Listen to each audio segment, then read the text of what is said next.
I'm old Jack. I live in the north of England. My hobby is collecting ghost stories. I travel around and listen to people's strange and scary stories. Some of my best stories come from people I meet in pubs. But for Halloween, I'd like to tell you something a bit special. This is not a story from a famous castle or hotel. This is a story from my own family. I'm from northwest England, but I have an aunt who lives in Scotland. Her name is Edna. She lives near Holy Corner in Edinburgh in an old stone house. It's a nice house, but one October, many years ago, a strange thing happened. It was late October around Halloween.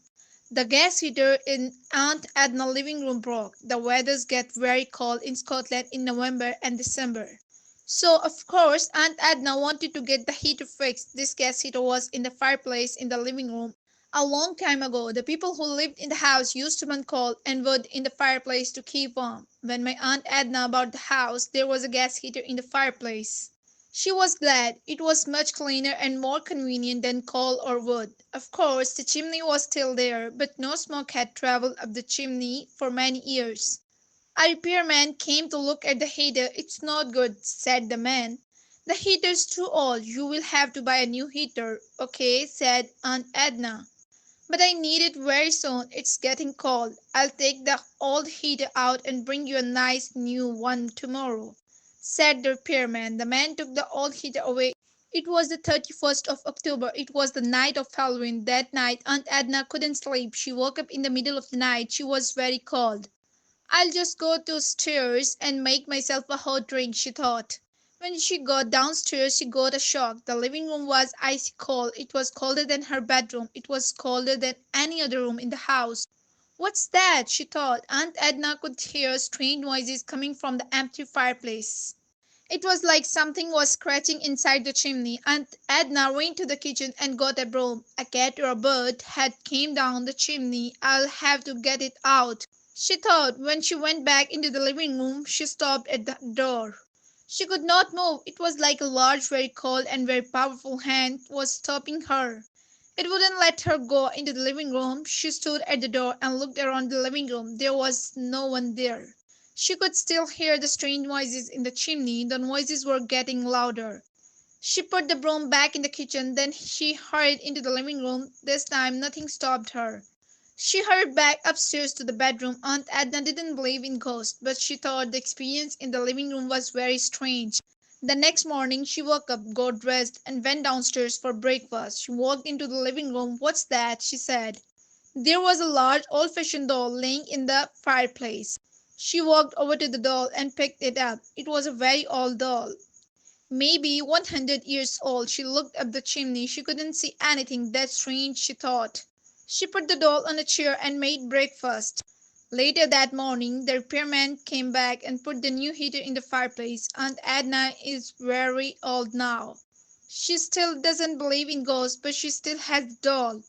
She keeps it in a dark cupboard in the living room. She says that if you take the doll out of the living room, the room gets very cold even in summer.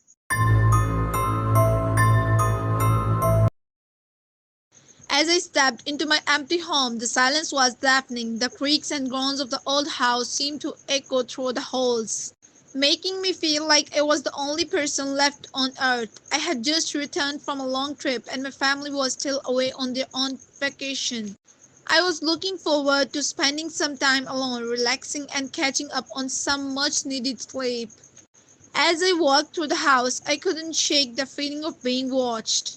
I knew it was just my imagination, but I couldn't help feeling like I was being stalked by unseen eyes.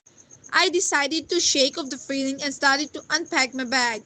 As I put away my clothes and toiletries, I noticed that the house seemed different. The furniture seemed to be in the same place, but something felt off. I tried to brush it off as fatigue, but the feeling persisted. I decided to take a break and make myself a cup of tea. As I walked into the kitchen, I noticed that the window was open. I was certain that I had closed it before I left. A shiver ran down my spine as I realized that someone must have been in the house while I was away. I tried to tell myself that it was just the wind or a stray animal, but the feeling of unease lingered. I decided to investigate further and started to search the house from top to bottom. I checked every room, every closet, and every corner, but I couldn't find any sign of intruders.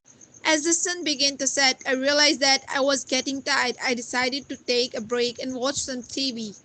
As I sat on the couch, I noticed that the TV was already on. I was certain that I had turned it off before I left.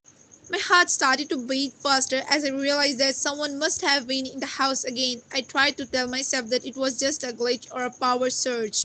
But the feeling of unease was growing stronger. Suddenly, I heard a creaking sound coming from upstairs. It sounded like someone was walking around.